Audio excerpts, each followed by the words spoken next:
Hi there, Kasama Lee here. Are you wondering how buyers are doing in this changing market? You'll want to stay on and watch this video.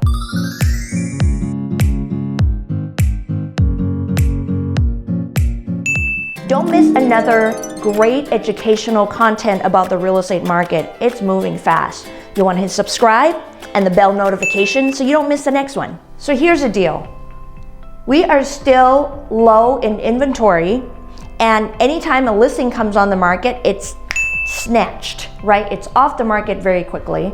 And we still have those same buyers. Many of them still have not been able to get their offer accepted. You know what the change is?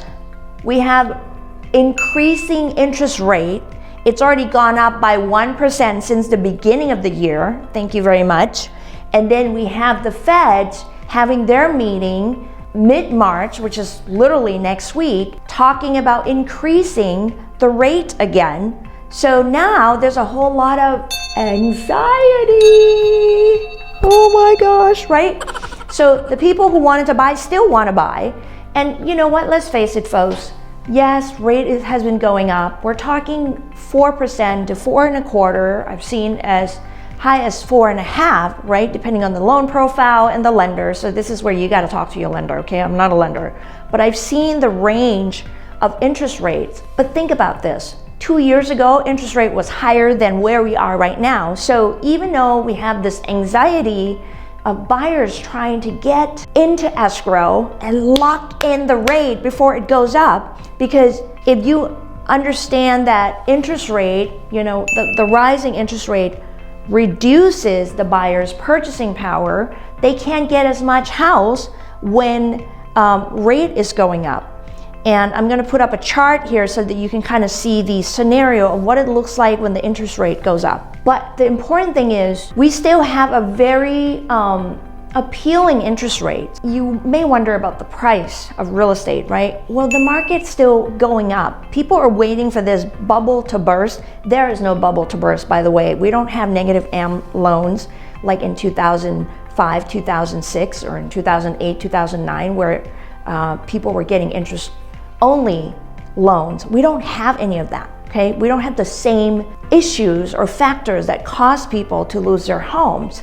So we don't have a market crash coming, and you don't have to believe me because I'm just a real estate agent, right? Like the one of many.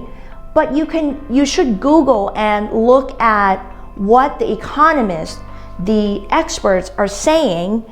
We're not having a crash, which means the housing price is not dropping. Okay, it may be slowing down. It's not going at the ridiculous rate that it was going, 4% to 7-8% off asking price, but it's still going up. You know how I know? I have a handful of buyers right now who are really prepped and well coached by yours truly to be at their aggressive level and understanding what a clean offer needs to look like for their offer to even be considered.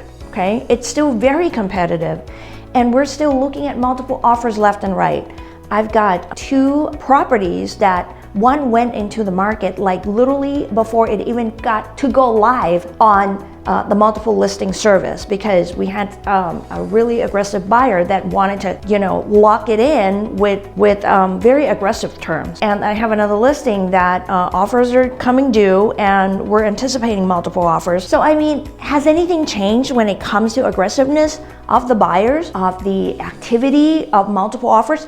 No, it's been this way since the Feds dropped the rate when the pandemic started. Yes, rates gone up a little bit, just a little bit, but it could take some people out of the game if they're right at the margin. So what you might want to be looking at if you're a buyer is to kind of scale back your maximum price that you're looking at, because you still need room. Like when I work with a buyer, I let them know up front, we need some cushion room to be able to bid past the asking price. So we can't be looking at what their you know, what they're approved for at the maximum price, if that makes sense. And if you're a seller, it's still a sweet time to buy. So if you're still thinking, and you know, I have a few clients who are sellers who are getting, for different situations, they're getting the house ready and it's gonna come on the market, and they're like, well, is it still a good time to sell? Absolutely, it's still a good time to sell. There's still a lot of buyers out there waiting.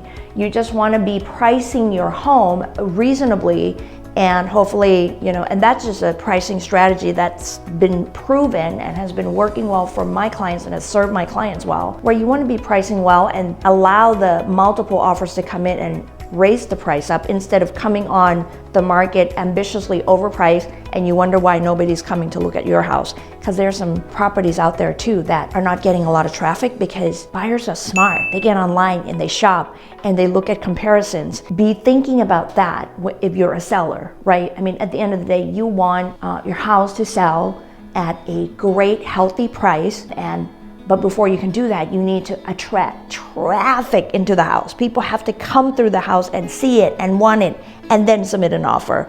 And then, you know, if you have multiple offers, that's a beautiful thing, but it's multiple offers still are happening everywhere. Everywhere. In Solano County, Napa County, Contra Costa County, you name it. So that has not changed. I hope that this gives you a little bit of a pulse of the market. For more information about offer strategy, you'll want to watch this video.